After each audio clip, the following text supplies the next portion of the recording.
Imagine you're standing outside on a clear night, anywhere on Earth. Above you, instead of a plain dark sky, there's an arc. A vast luminous band of ice and rock stretching from horizon to horizon, tilted across the sky like a cosmic highway, bright enough to cast shadows on the ground, visible in full daylight, present every single night of your life, and every night of every human life that ever came before yours. If Earth had rings like Saturn, no human being who ever lived would have looked up at a plain night sky. Every culture, every civilization, every mythology, every religion would have formed under that arc. The history of astronomy, navigation, timekeeping, and arguably philosophy itself would be unrecognizable. And that's before we get to what the rings would actually do to the planet. Saturn's rings are one of the most visually striking structures in the solar system. From a distance, they look solid, a flat disk of material encircling the planet in crisp geometric bands.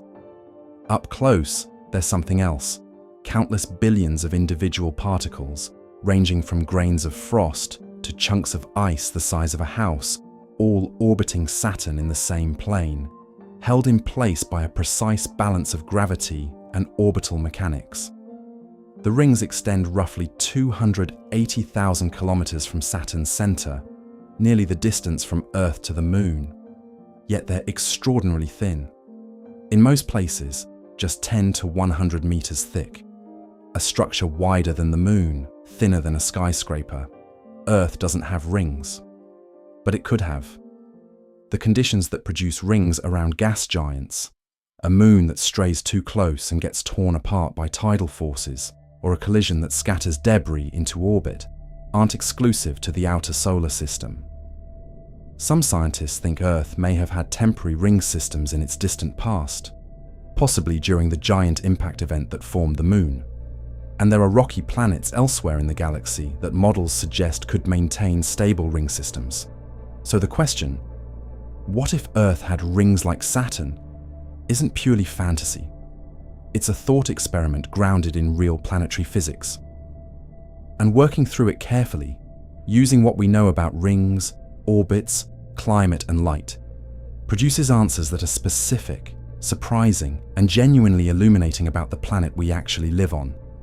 Let's start with the part that hits closest to home. For a ring system like Saturn's to be stable around Earth, it would need to sit beyond what's called the Roche limit, the distance inside which tidal forces tear objects apart rather than allowing them to clump together. For Earth, that's roughly 18,000 kilometers from the center, or about 12,000 kilometers above the surface. A ring system would likely extend well beyond that, perhaps to 60,000 or 70,000 kilometers out, in Earth's equatorial plane. From the ground, that ring would appear as a bright, sweeping arc across the sky, always aligned with the celestial equator, always in the same position relative to the horizon, varying in appearance depending on latitude and season. At the equator, the rings would appear edge-on, a brilliant line of light cutting straight across the sky from east to west, like a luminous slash through the heavens. Moving toward the poles, the ring plane would tilt, revealing more of its face. A glowing arc that at mid-latitudes might stretch from horizon to horizon in a continuous band, bright enough in full sun reflection to read by at night. At the poles, the rings would lie flat near the horizon, a permanent glow circling the world's edge. Now consider what this does to human culture.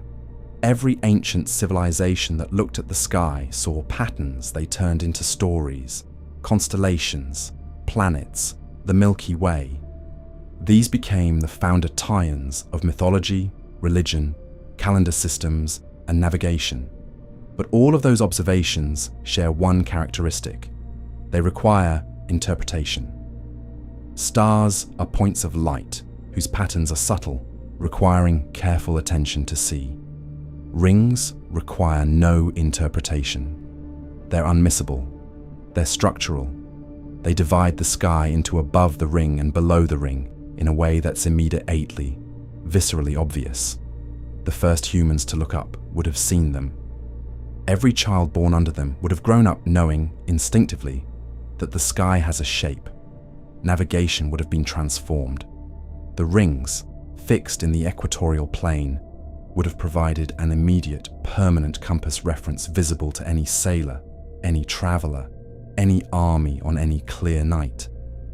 The development of celestial navigation, which on our Earth required centuries of careful star observation, might have been dramatically accelerated, or it might have been so obvious from birth that it was never considered remarkable enough to record as a discovery. The visual experience of a ringed Earth would vary dramatically depending on where you stood and what time of year it was. From the equator, places like modern-day Ecuador, Kenya, Indonesia, the rings would appear almost exactly edge-on all year round. Not a broad arc, but a razor-thin line of brilliant white light, cutting the sky from due east to due west, passing directly overhead at the zenith. At night, it would glow with reflected sunlight, potentially bright enough to cast faint shadows. During a full moon, the combination of moonlight and ring light would illuminate the landscape with a soft, otherworldly double glow. From mid-latitudes, roughly where most of human civilization has historically concentrated, from the Mediterranean to China, from Europe to North America, the view would be most dramatic. Here, the ring plane would be tilted relative to the horizon, revealing the full face of the ring system at certain times of year. Imagine a vast luminous arc tilted across the night sky, wider than any cloud formation, its banded structure faintly visible to the naked eye, the dark gaps between ring bands cutting through it like lines drawn by a compass. During the day, the sunlit rings would be visible against the blue sky, perhaps somewhat washed out, but present. At dusk and dawn, when the sun is below the horizon but still illuminating the rings above, the effect would be extraordinary. A glowing arc in a darkening sky, fading slowly as Earth's shadow crept across it. From high latitudes, Scandinavia, Canada, Siberia, Patagonia, the rings would sit low on the horizon, a permanent luminous band circling the southern sky in the northern hemisphere or the northern sky in the south. From the poles themselves, the rings would be almost entirely below the horizon, visible only as a glow, but at certain orbital positions, their reflected light would illuminate the polar landscape even through the winter darkness. There's one more visual effect worth describing: Earth's shadow. As Earth orbits the sun, it casts a shadow outward into space, and that shadow would fall across the rings, creating a dark wedge visible from the ground. Watching that shadow move across the ring face over the course of a night and a year would be one of the most dramatic, naked-eye astronomical phenomena available to any observer. It would be impossible to watch without concluding that Earth is a sphere, that it moves, and that it exists in a precise geometric relationship with the Sun. Rings, it turns out, make heliocentrism rather obvious. Ring systems are not stable forever. They're dynamic structures, constantly evolving, subject to forces that tend to either spread them outward into diffuse clouds or draw them inward toward the planet. Saturn's rings, for instance, are actively losing mass. Charged ring particles are drawn along Saturn's magnetic field lines into the upper atmosphere, a process called ring rain, at a rate that suggests the rings, in their current form, are geologically young, perhaps 100 to 400 million years old, and will be significantly diminished within another 100 million years or so. This was confirmed by data from NASA's Cassini spacecraft, which spent 13 years studying Saturn's system before its mission ended in 2017. An Earth ring system would face similar dynamics. The Moon's gravitational influence would create perturbations in the ring orbits. Earth's atmosphere, extending faintly even to high altitudes, would create drag on the innermost ring particles, gradually drawing them inward to burn up. Solar radiation pressure would push smaller particles outward. Over millions to hundreds of millions of years, the rings would evolve, changing in structure, density, and appearance, and eventually dissipate. This means a ringed Earth is not a permanent state. It's a phase, a planetary accessory that comes and goes over geological time. And it raises a striking possibility.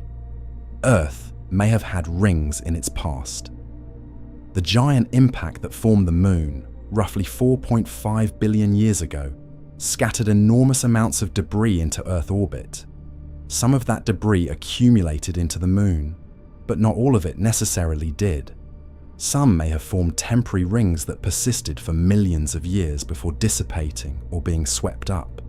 If so, early Earth, a world of volcanic landscapes and shallow seas, no continents as we know them, no complex life, may have looked from space, something like Saturn, a ringed world.